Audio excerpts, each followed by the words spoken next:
Act 3 is transition the mental shift, right? That's something that needs to take place. A lot of us, it doesn't matter what level that we're currently at. I'll be completely honest with you. If you aren't mentally prepared, see, many of us has stigmas about wealth. We've all heard that that money is the root of all evil, right? So, and as just an example, it's really not the whole verse. The whole verse is the love of money is the root of all.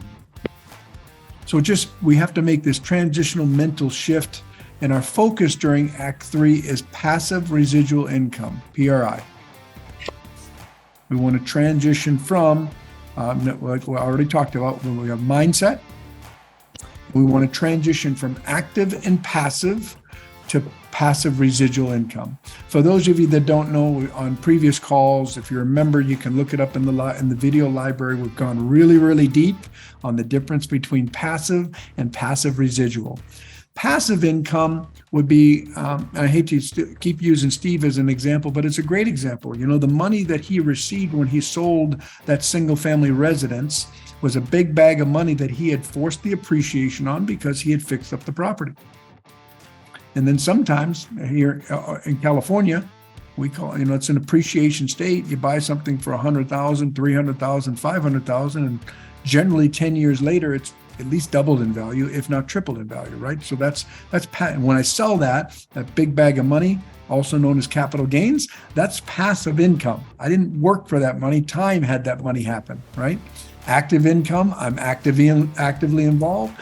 Passive residual income is money that just continues to come in, continues to come in based upon the investments that I've made. And then planning your exit. Act 3, for those of us that haven't sat down and wrote out our ideal scene, what does the exit look like? Spoken from somebody that's done an exit. If you don't have that figured out, it can be a little scary, to be completely honest with you, to not know what your next chapter looks like.